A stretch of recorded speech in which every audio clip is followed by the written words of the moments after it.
everybody, I'm back. Today we're in the middle of temporary ceasefire, which I hope will continue. First I want to thank everyone that commented to my last two videos, showed support and sympathy, and I want to do it individually. So let's start with Carsten. Thank you for your hope. Carsten from Denmark. Dynamic Day 77 for your great support. Mr. Mayor, my friend Joe, thank you very much for everything. Adam Lee for your praying, thanks. Ryan C for your support. Dylan Anderson, Dylan for your hope, thanks.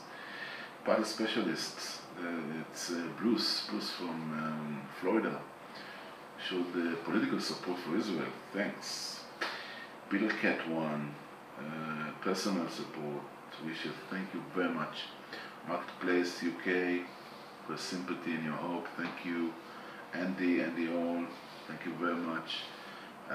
Vance Apparel for your wishes and hope. Daniel Brain, Christopher, thank you very much, my dear friend, for your wishes and your hope. David Young, again, thank you very much for your support. Well, what can I say for Penix 1960, my dear friend, Rob from Boston, showing interesting support, love. Thank you very much, Rob, my dear friend. Who's next? DJ Thunder, 1970 Day, thank you very much for your support.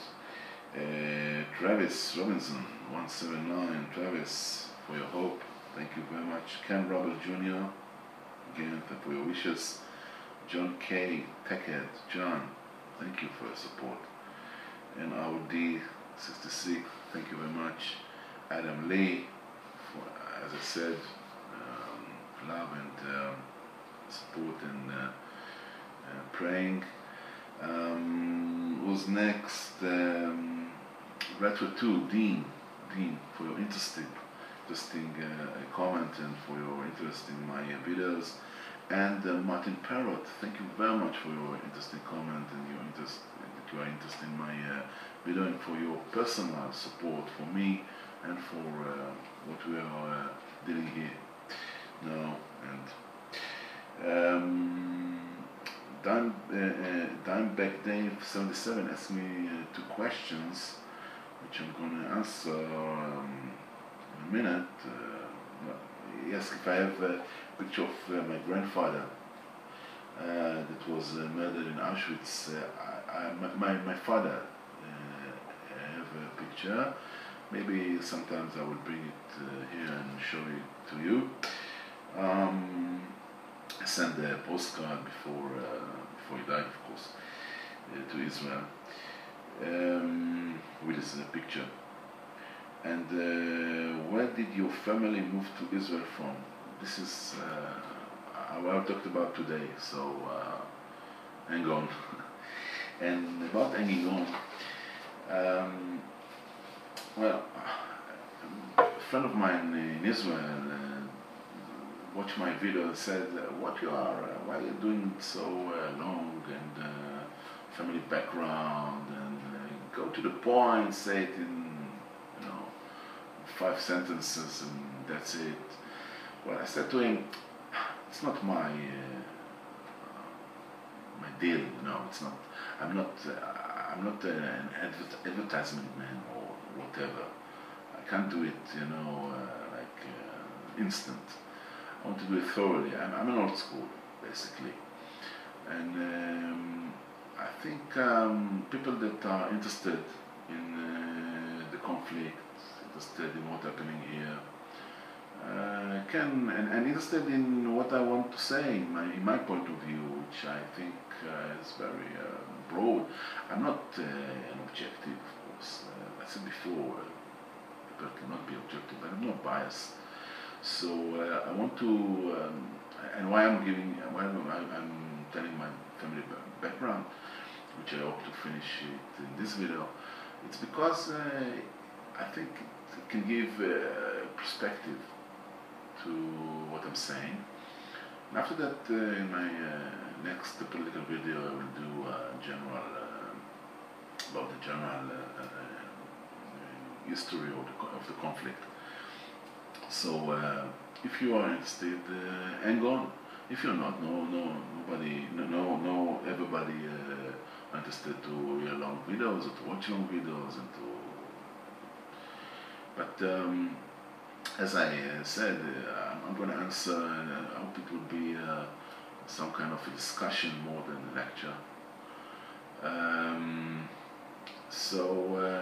I want to continue where I finished off last, and it was when my grandmother and my father, she was a child back then, after the Nazis in Germany and Romania conquered the place in Bessarabia, and they were moved to a ghetto in the south of Kiev, capital of Ukraine, which I think Martin Parrott says here in his comment, how ironic, Ukraine has still not really been sorted out, and it's complicated with many groups of people around that area. Right, so. And but one group is not there anymore, and it was a big factor during before the World War. And this of course the Jews. They were of course most of them were murdered, exterminated. And the other refugees, well, this is the story of my family. My grandfather, of course, was murdered in Auschwitz, as I told you before. And, well, my grandmother and my father survived the ghetto in a very difficult condition. And my father was sick, but very difficult sickness, but he survived it. And in 1944, in late 1944, the Soviet army, the Red Army, liberated the ghetto, Mogilov-Podolsk. And but the troubles weren't over yet, because it's still the Soviets. They were liberated, and my grandmother and my father moved to south to the city of Chernovitz. Again, today it's in Ukraine. And my grandmother became the head master of an orphanage for Jewish children. There were many Jewish children, of course, after the Holocaust. And the story goes that one day she was summoned to the headquarters of the what was then the KGB. It was called the NKVD. KGB after the war was NKVD. And the officer there said to her that someone told them, the NKVD, that she's keeping windows back at the basement of the orphanage. Now, if you know that the Soviets, of course, were communists, and they were not allowed to hold any assets or valuables which should not told to the regime.